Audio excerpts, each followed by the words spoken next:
Y justamente por todo este tema de energía nuclear tenemos en el estudio al ingeniero Carlos Villanueva, miembro de la Asociación Nuclear Mexicana, con quien hablaremos sobre la energía nuclear, sus pros y sus contras, así como algunos de los mitos. ¿Cómo está? Bienvenido. Muchas gracias, Yoli, por tu invitación.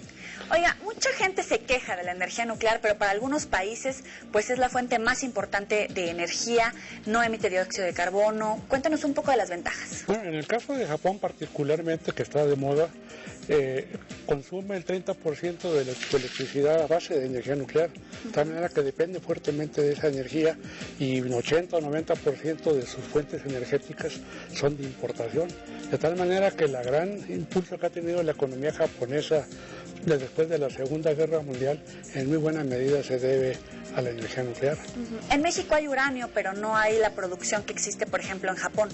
Japón tampoco produce uranio, no tiene fuentes. La producción nuclear. Perdón, tienes razón. La central de Laguna Verde en México opera en Veracruz y tiene una capacidad instalada de 2 reactores, 1.300 megawatts. En Japón existen 54 reactores, de tal manera que hay una desproporción muy grande.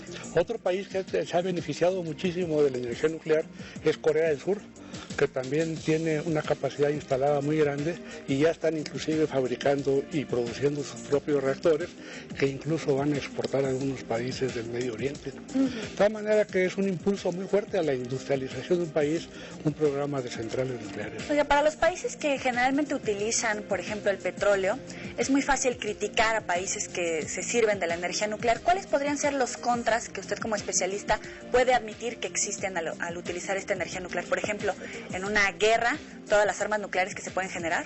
Bueno, hay que diferenciar entre lo que son las aplicaciones pacíficas de la energía nuclear, con las cuales México está comprometido porque ha firmado tratados internacionales en esa materia, con las aplicaciones pacíficas que incluso son muy benéficas en la medicina y en muchas otras actividades, de tal manera que hay que diferenciar claramente. Ahora, desde el punto de vista de las desventajas de la energía nuclear, quizá una de las que tiene mayor sensibilidad de la opinión pública es el manejo final del combustible irradiado, que después de que se utilizan los reactores, pues se tiene que confinar y guardar adecuadamente y en su momento depositarlo en formaciones geológicas profundas donde queda fuera de todo contacto con la biosfera. Algunos de los desechos radiactivos tienen vidas medias muy largas, quiere decir que mantienen su actividad todavía durante muchos años, pero estando enterrados a 3 kilómetros de profundidad con las debidas condiciones, pues puede estar ahí millones de años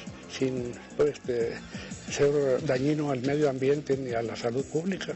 En esta situación en la que se encuentra el planeta, el cambio climático, la situación de guerras que existen, los conflictos que existen en muchos países que utilizan tanto el petróleo como la energía nuclear, ¿qué tan positivo puede ser que México regrese al uso de energía nuclear? ¿Qué tan positivo es que estas potencias estén utilizando esta energía? Bueno, ya vimos lo que está pasando en China, es evidentemente un efecto del cambio climático.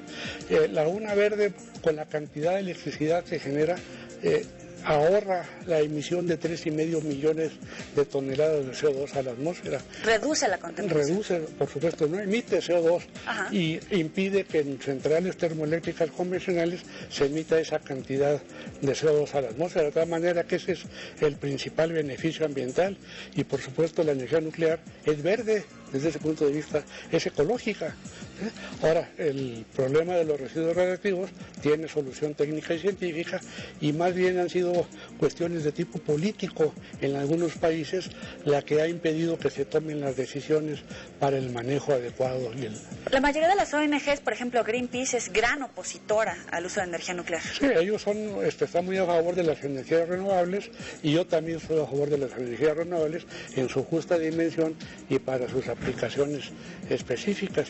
En el caso de las centrales nucleares producen electricidad sobre todo para el consumo industrial, que las energías renovables no pueden suministrar esa capacidad. ¿Su impacto negativo en casos, por ejemplo, como Chernobyl? Bueno, ahí fue un impacto muy grave y es el accidente más grave que ha habido en la historia, condiciones muy particulares de Chernobyl, pero ya después de 25 años, en estos días hemos estado conmemorando ese lamentable accidente. Hubo un importante simposio el día 26 de abril en la Academia de Ingeniería, donde revisamos las causas y las consecuencias del accidente, y pues se llegó a la conclusión de que hay que tomar medidas adecuadas para impedir que vuelvan a ocurrir este accidente de esa gravedad, pero hay 445 centrales nucleares operando en el mundo y Chernobyl fue una y Fukushima son 4, de tal manera que es una proporción muy pequeña de centrales las que han sufrido accidentes graves. Muchísimas gracias, Carlos Villanueva, por esta aportación tan importante, definitivamente otro punto de vista que ustedes nos otorgan aquí en TVCN Ambientales. Muy bien.